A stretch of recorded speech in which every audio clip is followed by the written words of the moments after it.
Assalamu alaikum students, welcome to my channel Chemistry with Urusa. So today we are going to discuss the preparations of methanol and ethanol.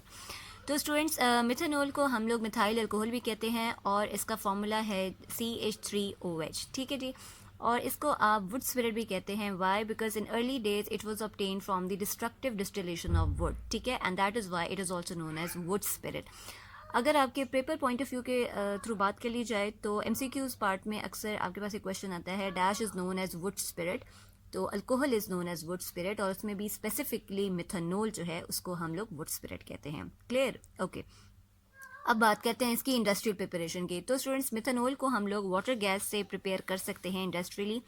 अब ये water gas क्या होता है कि it is actually a mixture of carbon monoxide and hydrogen gas, ठीक है। It is a mixture of two gases. अब ये वाटर गैस बनता कैसे है? तो क्या होगा कि जब भी आप स्टीम ब्लो करेंगे on red hot coke, so you will get a mixture of two gases, that is the water gas, ठीक है। अब आपके पास वाटर गैस आ गई है, ठीक है। अब हम क्या करेंगे, इस वाटर गैस को सर्टेन कंडीशंस जो हैं वो अप्लाई करेंगे। कंडीशंस कौन सी अप्लाई करेंगे कि एक तो हम लोग टेम्परेचर इसको प्रोवाइड करेंगे 450 डिग्री का, ठीक है, और दूसरा एटमॉस्फेरिक प्रेशर हम इसको देंगे 200 एटमॉस्फेयर प्रेशर। और कैटलिस्ट यूज़ करेंगे, ठीक है, दो किस्म के कैटलिस्ट हम लोग यहाँ यूज़ करेंगे। The first one is zinc oxide and the second one is chromium oxide.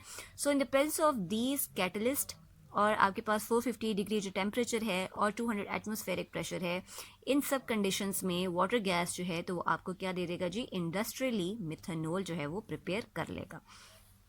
अच्छा, अब यहाँ पर एक रफ स्केच जो है वो मैंने बनाया हुआ है, तो इसको आप जो है वो समझ लें। तो सबसे पहले क्या होगा कि जी हम लोग वाटर गैस को गैस प्यूरिफायर में एंटर करेंगे, ठीक है। As the name indicates here the purification will occur, ठीक है। यहाँ पर वाटर गैस की क्या होगी जी, प्यूरिफिकेशन होगी। प्यूरिफिकेशन का मतलब क्या है कि यहाँ पर अगर कोई भी इम्प्योरिटी है, कोई भी डस्ट पार्टिकल है, तो वो रिमूव हो जाएगा। उसके बाद क्या होगा कि वाटर गैस जो है वो एंटर होगी इन दिस कंप्रेसर, ठीक है, जहाँ पर हम लोग एटमॉस्फेरिक प्रेशर 200 तकरीबन देंगे इसको, और वो गैस कंप्रेस हो जाएगी। Then through these coiled pipes ये एंटर होगी water gas into this catalyst tower और रिएक्शन चैम्बर। स्टूडेंट्स, ये बात याद रखिएगा कि इस पूरे मैकेनिज्म में, पूरे प्रोसेस में ये रिएक्शन चैम्बर या कैटलिस्ट टावर ही सबसे ज़्यादा मेन है, ठीक है। यहाँ पर क्या होगा कि आप लोग कैटलिस्ट इसको प्रोवाइड करेंगे, ठीक है, और उसके अलावा यहाँ पर आप टेम्परेचर देंगे अबाउट 450 डिग्री। इस टेम्परेचर, इस हीट की वजह से क्या होगा कि वाटर गैस जो है तो वो कन्वर्ट हो जाएगी इनटू मिथेनॉल वेपर्स, ठीक है। अब ये वेपर्स क्या होंगे, यहाँ पर इसको हम कलेक्ट कर लेंगे इन दिस कंडेंसर। कंडेंसर में एज अ नेम इंडिकेट्स यहाँ पर वो वेपर्स कंडेंस हो जाएंगे और वो लिक्विड फॉर्म में आ जाएंगे और you will get the methanol, ठीक है जी। अच्छा, अब ज़रूरी नहीं है कि आपने जितनी वाटर गैस यहाँ पर यूज़ की है वो सारी की सारी आपको मिथेनॉल दे दे। कुछ अनरिएक्टेड गैस भी मौजूद होगी। ये अनरिएक्टेड गैस वापस आ जाएगी इस कंप्रेसर की तरफ और आपके पास क्या होगा जी, ये प्रोसेस दोबारा से रिपीट होना शुरू हो जाएगा, ठीक है। So this is all about the preparation of methanol. अब बात कर लेते हैं इसकी कुछ प्रॉपर्टीज़ की। तो students, it is a colourless liquid, ठीक है, having a boiling point of 65 degree centigrade. Wine like इसकी ऑर्डर होती है, ठीक है, बर्निंग टेस्ट होता है, and it is miscible with water in all proportions, ठीक है, ये सॉलेबल है विद वाटर, ठीक है, आप इसको किसी भी प्रोपोर्शन में इसको मिक्स कर सकते हैं।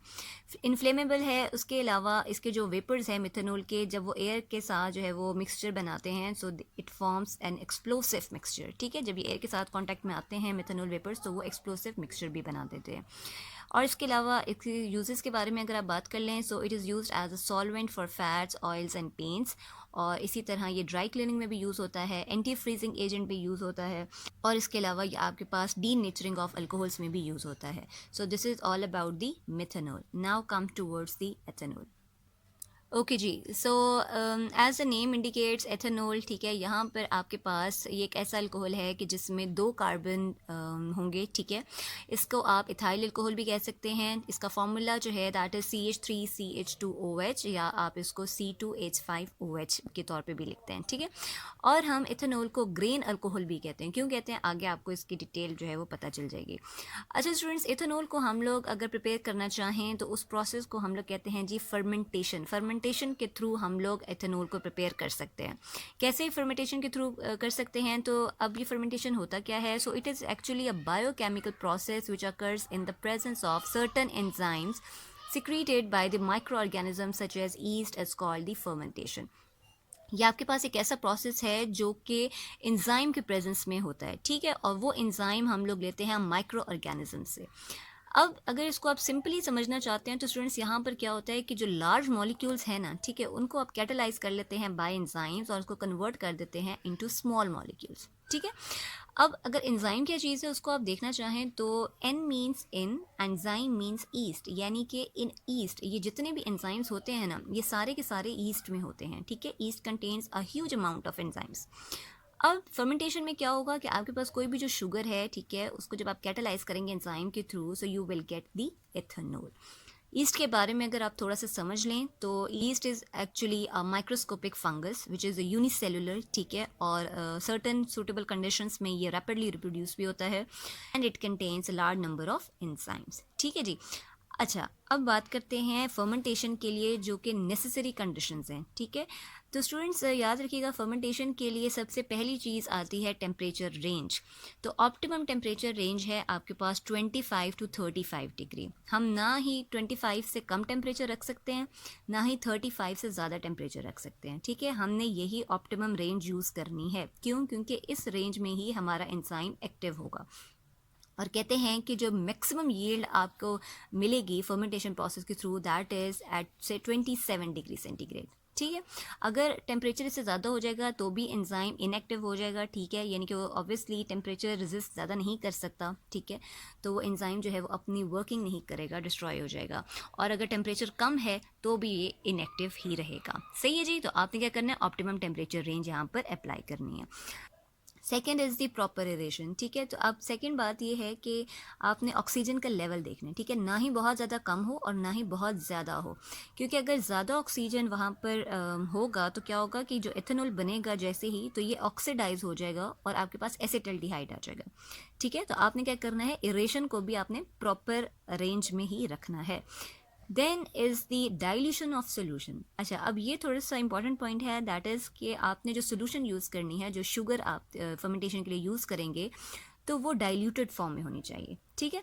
क्यों? क्योंकि अगर कंसनट्रेटेड सोल्यूशन आप लोग यूज़ करेंगे तो वहाँ पर एंजाइम इनएक्टिव हो जाएगा। तो आपने जो सोल्यूशन लेंगे, ठीक है, जो भी शुगर की सोल्यूशन होगी तो उसको डाइल्यूट होना चाहिए। सही है जी। And last one is absence of any preservatives. उस सोल्यूशन में कोई भी प्रिजर्वेटिव नहीं होने चाहिए। So these are the necessary conditions for the fermentation. Next comes the raw material. अब रॉ मटेरियल आपके पास क्या होगा, यानी कि जो बेसिक सोल्यूशन जिससे बनेगी, तो वो आपके पास स्टूडेंट्स मोलासेस भी हो सकता है, स्टार्च ग्रेन भी हो सकते हैं, या आपके पास वो फ्रूट जूसेस भी हो सकते हैं। So the first one is from molasses, ठीक है। जो पहला प्रोसेस हम लोग पढ़ेंगे एथेनॉल की प्रिपरेशन का, दैट इज़ फ्रॉम मोलासेस, ठीक है।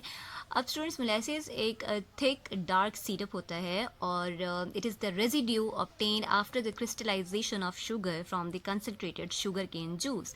जब आपके पास शुगर केन जूस से आप शुगर को क्रिस्टलाइज कर लेते हैं तो वो जो पीछे रेजिड्यू बच जाता है उसको हम मोलासेस कहते हैं, ठीक है। वो एक डार्क थिक सिरप होता है। अब कहते ये हैं कि this is a rich source of fermentable sugar, ठीक है। फर्मेंटेबल शुगर यानी कि जो हम लोग इस प्रोसेस में शुगर यूज़ करेंगे, ये उसकी एक अच्छी खासी रिच सोर्स है। और वो कौन सी शुगर है, that may be glucose, fructose और सक्रोज, ठीक है।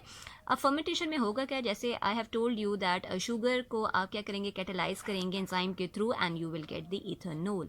अब ये प्रोसेस होगा कैसे, तो अब यहाँ पर देख लें कि मोलासेस लेंगे आप, ठीक है, और वाटर ऐड करेंगे। वाटर ऐड क्यों करेंगे, हम लोगों ने अभी पढ़ा कि हम लोग सोल्यूशन को डाइल्यूट करेंगे ताकि एंजाइम हमारा एक्टिवेट हो जाए।